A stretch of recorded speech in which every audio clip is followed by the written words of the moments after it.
Right, so this was an ad hoc video I decided to do. So sorry for the echo. I have no mics, I have no lights, any of that stuff. So basically we have a Neo 4 mobility scooter here. Now, I'll show you this. Firstly, the indicator's on. So this scooter indicates it's working. As you can see there, no flashing lights. And again, I'll show you if there was a fault. Usually you get a flashlight. So that'll flash, I think, 5 times, and then a pause for a faulty magnetic brake, for example. So you can see that there. So anyway, back to the point at hand. So switch it off, switch it on again. The issue with this scooter, I'll tell you about in a minute. So I'm going forward. See that? And watch the needle. See that? You might have seen that needle just jump there. Watch.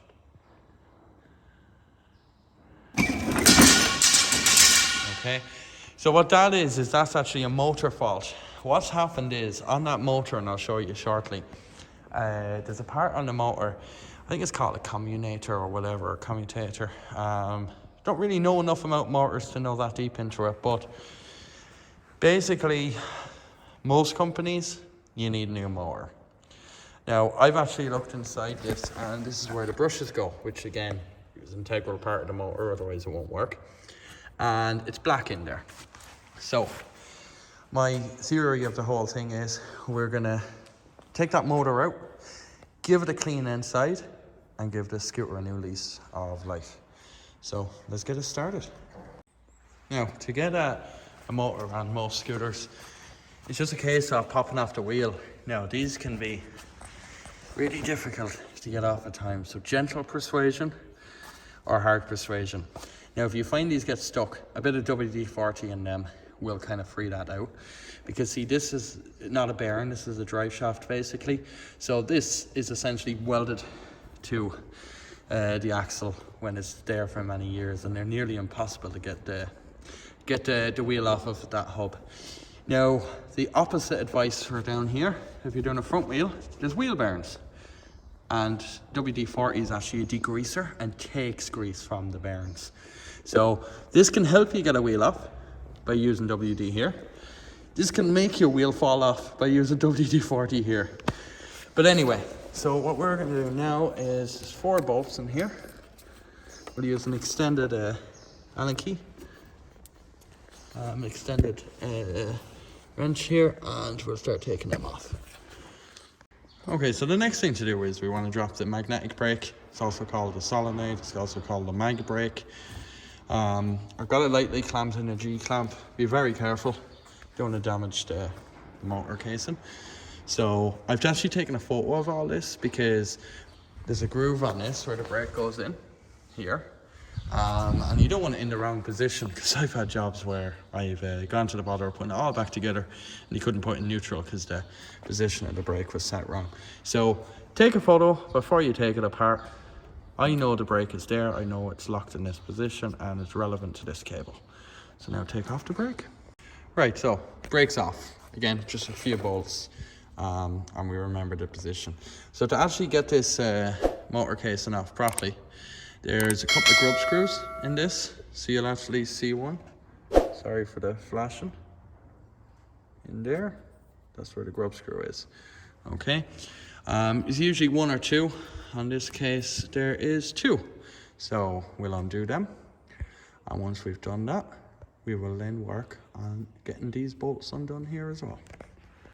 Right, so all the bolts are off. Oh, look at that crap in there. And there's a lot of wear in this motor. But let's see what we can do.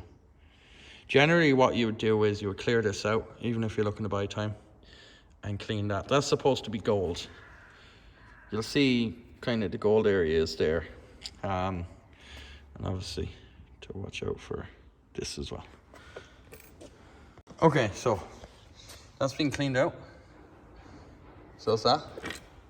So is that. And so is that. Now, detriment of my hands. When you're working on these, please, please, please do one thing. Wear breathing protection, because this is carbon. But you can actually see some of that gold there starting to come out. Now what I'm actually going to do on this is, not really something recommended, I'll do it though. Again, I'm competing against people that the next best thing is a replacement motor, not another good motor repair place. We're not a good motor repair place, but we're a good company, and we will try and keep our customers going as long as possible. We don't fix motors, but this is literally what we're working within. So we're not motor specialists, but if you're at home and you want to try and replenish your scooter motor and the next option is buy a new one, give this a bash first. Now this is a quick cut video, so if I'm repeating stuff, it's for the reason of the only purpose of this video is to give information. I won't be doing much editing. So if I didn't mention before, compressed air is your best tool here. I haven't got any here, and like an idiot I left a Hoover at home. So, you know, I've cleared out as much as I can. Now I want to make this gold again. So I'm going to cut strips. This sandpaper is 2500. It's basically like paper, okay? And the idea is to get this surface shiny again. If you use any rough sandpaper, you'll create lines in it, and that's where the carbon will get trapped. And by God, your motor will be gone probably within a few months. So the secret is to clean this so carefully that it's like glass afterwards, this section. Now what I've done is I put in the bottom part of the motor. I'm going to be taking it out again. And again, we're not a motor repair shop, but we might get you out of a hole. I'm going to put a drill on the top of this. Gently, manually tighten it so we're not causing any damage. And I'm going to spin this drill, and I'm going to have the sandpaper here, a thin strip of it, kind of pulling here. And you'll see in a minute. And after a while, that should be spotless. Right, so slow setting. The sandpaper here.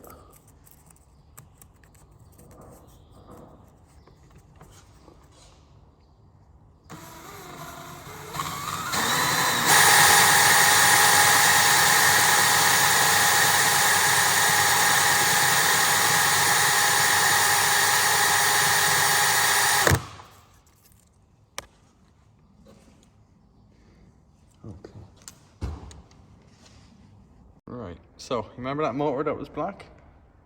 Okay, there is some damage on the motor. I can see from previously the scorch in here and all of that. But that customer has now got probably another year or two on that motor now. I still need to touch it up with a bit more of that kind of emery paper just to take some of the lines off it. But practically we're closer to the end than the finish now. Okay, so that's all done. We're gonna pop this back in. Now, when you're putting the motor back in, you see the way the space is here. Obviously, one magnet is one is the other. But these screws that come out of that motor that you would have undone at the start, they go in here. Now, when you pop this on, watch your bloody hands, okay? I'm going to show you what I mean. Watch when I try and put this on, so you don't have to have the same issue. You ready?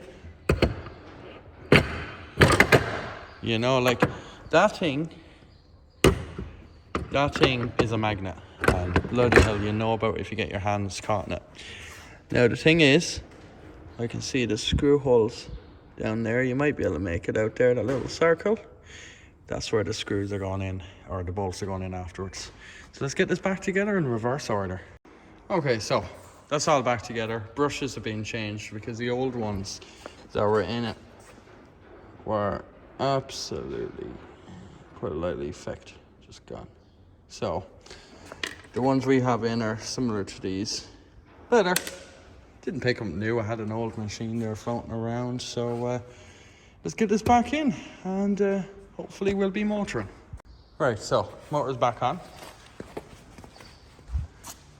So I'll bolt it back in. Again, everything's done the opposite of what we did. So it's just the case now.